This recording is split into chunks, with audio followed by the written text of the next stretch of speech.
Thank you so much for downloading and purchasing our My MaxiCare Individual and Family Calculator. So ngayon, magka-quick demo lang tayo kung paano naman siya i-edit at gamitin. So ayan. So pag na-download mo na, yan yung makikita mo. Okay, so punta na tayo muna dito sa My MaxiCare Individual Calculator. Okay, ayan. Basically, select and click lang siya. But for the name, so pwede mong i-edit yan. Bago ka pala pumunta dyan, make sure na mag-create ka muna ng sarili mong copy. Okay? Kasi ito ay naka-viewer mode lang, so malamang ay hindi mo siya ma-edit. Okay? Or magamit. So make sure, punta ka muna dito sa file, and then click mo yung make a copy. Okay? So, pangalanan mo siya sa kung ano mang gusto mong ipangalan. Okay? So, kunwari ako. Since ako yung agent. Alright. So, pag ganyan, may edit mo na siya. Lagyan mo na siya ng pangalan. Okay? And kung ano yung age ng client mo. Okay? I-select mo na lang dyan sa drop-down menu. Okay. So, mag-auto populate na kung ano yung info na kailangan mo. And then, kung gusto mong i-highlight yung preferred plan ni client, so, i-select mo naman dito sa preferred plan. Okay. So, kung silver, so mag-highlight yung silver. Pag gold, mag-highlight yung gold. And then, so on. Okay. So, pwede mong i-share to directly sa yung client para makita niya, or i-screenshot mo na lang siya. And okay, so yan, may annual, may semi-annual, and for my rider naman with dental cover rider, meron din naman yan. Nagko-compute na yan automatically.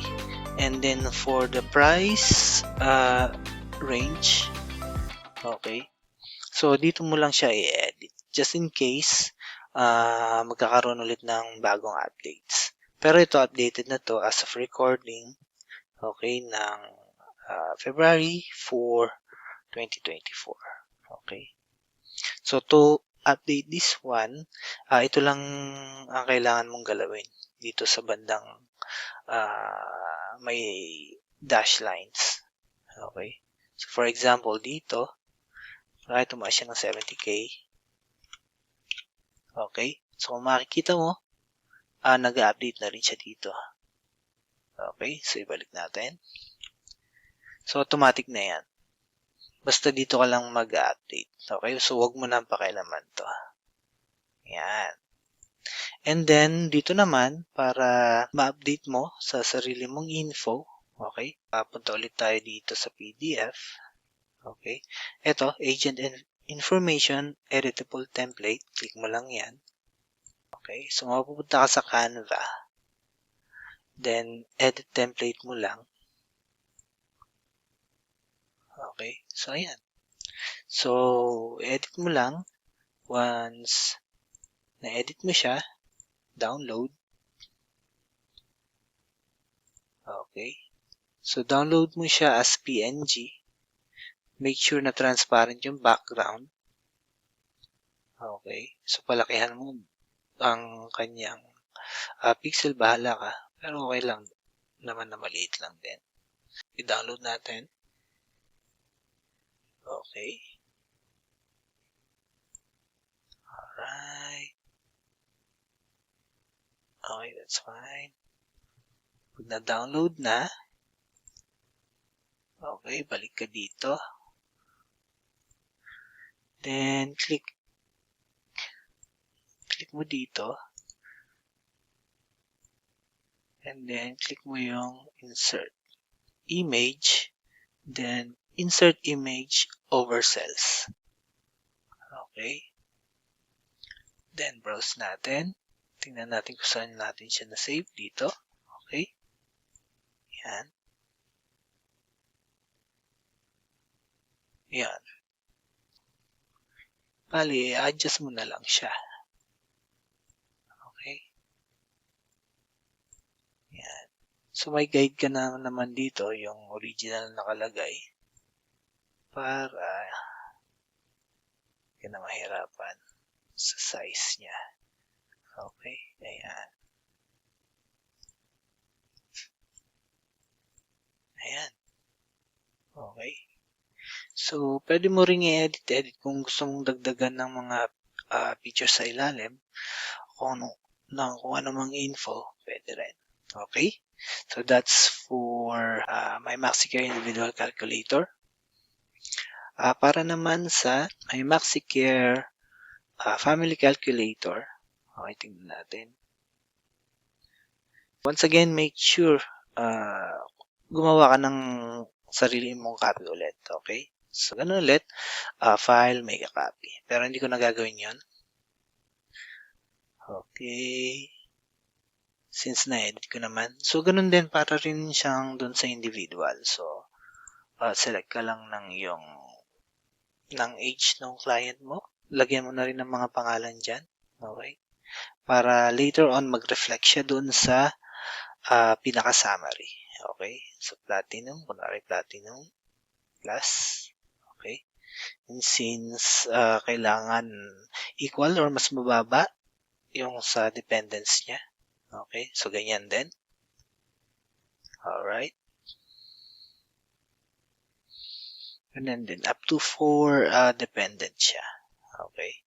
So, kung blanco yung nakalagay dyan, edi magbablank din dito.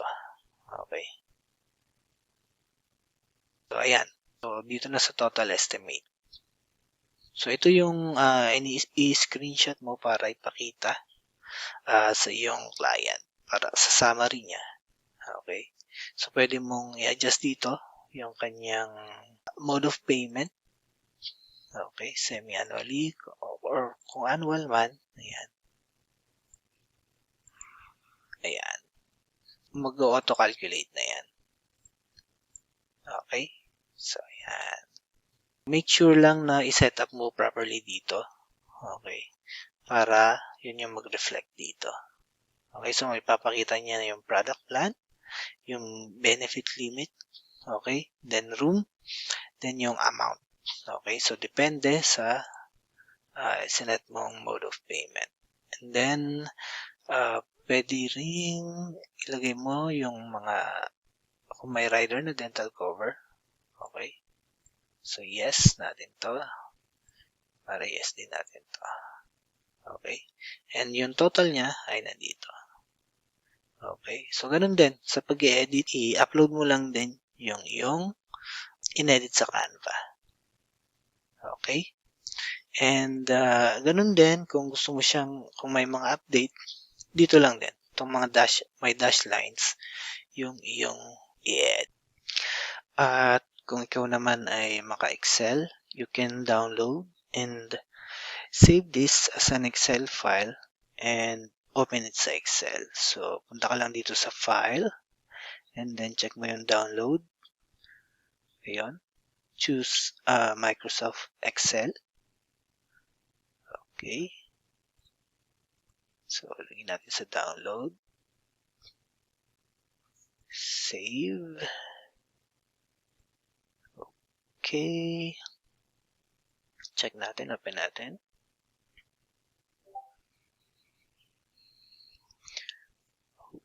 Okay. So, ayan. So, magagamit mo na siya sa Excel. I-adjust mo na lang ng konti since nagbabago yung kanyang design. Alright. Okay. So, ayan. So, ayan. Gumagana naman siya sa Excel. Okay. Ayan. And, yeah. That's about it. Hopefully, this can help you para mas madali mong magamit ang ating calculator. And hopefully, makatulong ang calculator na ito para mapabilis ang paggawa mo ng mga my MaxiCare proposals. And ma-impress mo ang iyong mga clients at makaklose ka ng mas marami pang my MaxiCare HMOs. Okay, and if you have questions, leave ka lang ng comment or message us sa aming Facebook page. And please don't forget to leave feedbacks and ratings sa ating Gumroad store. Okay? Kung may mga friends ka naman na MaxiCare agents din, okay, pwede ka rin kumita ng extra by sharing this calculator. Just sign up sa aming affiliate program using the link on the description. And also, lastly, paki-follow and like na rin yung ating Facebook page. At kung may mga request kang calculators or monitoring tools, please just let us know via our page. Okay? So yon, once again, thank you and God bless.